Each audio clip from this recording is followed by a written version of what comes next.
I was asked to be a patron of the quilt, and I was very proud to do that. I think the request came out of the fact that I had been involved in a number of national and international activities relating to AIDS, but more importantly, in a sense, it was a very personal involvement because of the fact that I had been brought face to face through my friends with the tremendous burden that AIDS casts on nations, on the world, and on individuals, their families and their loved ones. We used to call him Tony Only Macaroni, and he got lost at a swimming pool once, and when I heard them ask, would Mrs. Macaroni please come and pick up her little boy, I knew exactly who it was. Tony was summed up by my daughter in the words, a gifted and extraordinary life, and he did have quite an extraordinary life. In fact, he told us in a videotape that he left us to discover after he died, because he was always in for a surprise, that he had done more in his 33 years than many people do in 90.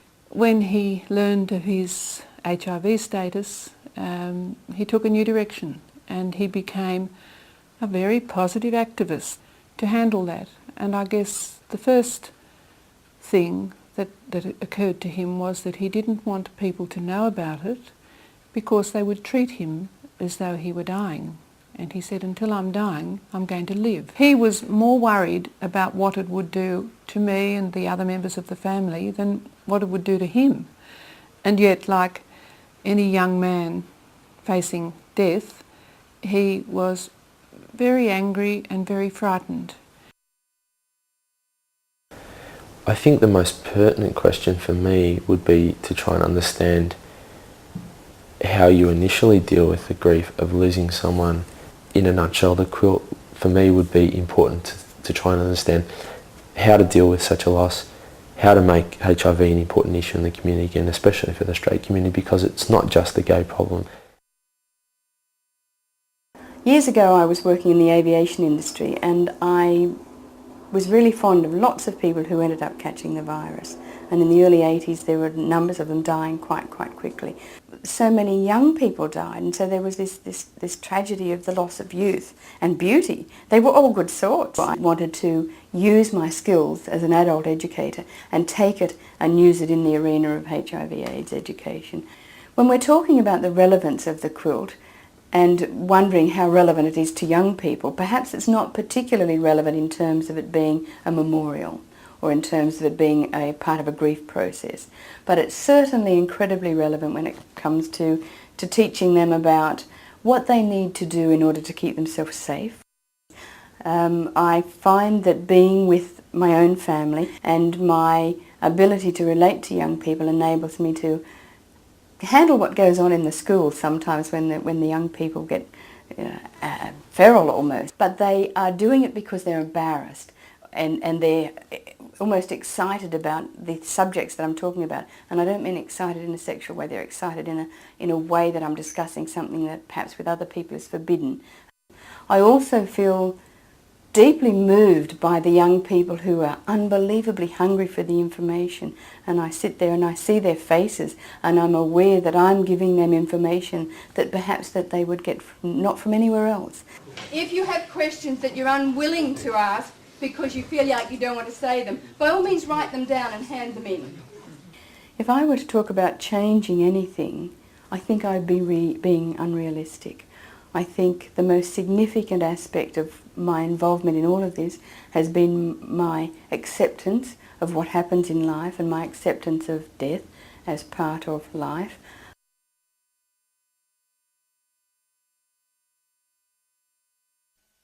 Mark led a pretty charmed life, but it wasn't if he chose to just drift around. He actually worked hard at enjoying himself and didn't see himself as being tied to jobs and careers and wages. There's usually something that is the memorial of the person that died. So you have this feeling that you want to conclude the process. But with the quilt, it's slightly different. Same feeling, but you still have this need to conclude it. When someone dies, there's a period of rawness or loss, and some people want to get to the end of that process rather quickly, and I can observe that. Everything has to be done and then it's concluded. But some people don't. Some people feel a bit overwhelmed by the whole process, and then they'll stop and take a long pause. I think that's what happened with Mark. To actually, even to be there when someone dies and to have those moments and to say goodbye are quite, it seems hard to call them special, but it really puts your life and their life into perspective as far as the bigger cycle of life.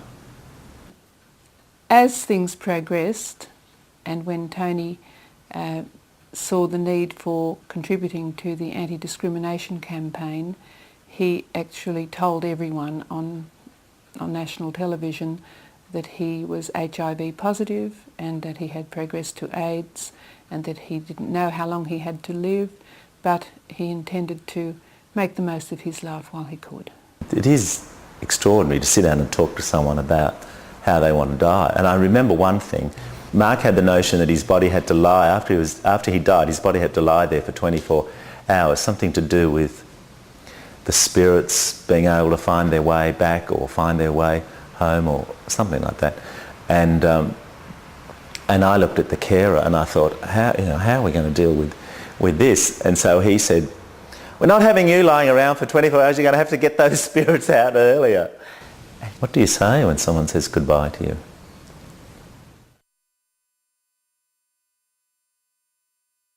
I've always known, rather, I suppose arrogantly in a way, I've always known that God, in the form of a spiritual dimension to my life, is with me. So I've never felt, not once, not for a second. And I think it is a tremendous presumption on the part of some people to say, well, God has left you because you're gay. God has left you because you're addicted to a drug. Or God has left you because you've committed adultery. What a lot of nonsense, and what a presumption to dare to speak for God.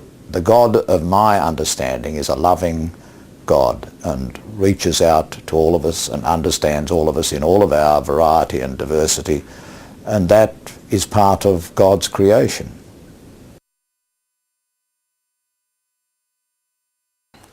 The memory that was very significant for all of us was when we handed the quilt over and it was unrolled and put onto the big quilt, and the whole family and friends went into Darling Harbour to the quilt ceremony, which takes place every April, and that was very moving because it reinforced the fact that so many thousands of people have gone before Tony and down the same path, and many, many people have suffered their individual grief and their individual experience at making a memorial quilt and then making it part of the big, beautiful display that this now belongs to.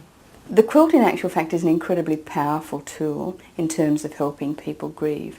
I think the making of the quilt did do something to help us with our grief.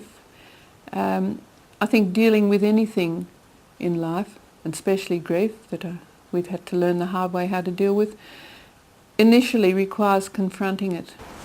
It's almost a bit like a dream, and they come in and out of the dream, and it's not usually tinged with sadness or loss. It's just usually as a wonderful memory because you still have it inside you.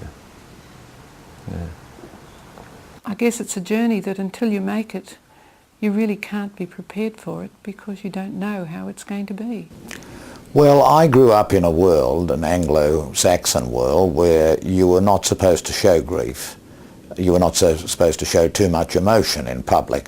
You have to find other outlets to bury the pain and to work through the process of coming to terms with the loss of the intolerable loss of a loved one. The making of the quilt involved a large number of people. None of our family are great sewers. I mean, we couldn't understand quilting or putting it all together. Not that that's the idea. Some people write them and some people have objects in it. The first thing was finding out that there were people who would actually help me get started. I'm not a seamstress, I don't sew very much. Then members of the family got together and brought their bits and pieces that they had that belonged to Tony. Flags from America when he was an exchange student and a drama student. His hat that he used to wear when he really wanted to be a bit outrageous. His bow tie. These two pieces are the rainbow flag. I've cut them in half to incorporate them into the quilt. And at Tony's funeral, this flag was in the foyer of the church, and the people who came, who were mostly friends and relations, wrote their little individual messages on this quilt to Tony in anticipation that I could one day use it to start making his quilt. Somewhere ahead of you is death, and it could really happen tomorrow. And you should always have in your mind the satisfaction or the contentment with the life you've led. And also let the people around you, the people you love or others that are in your life, let them know the joy that they bring to you.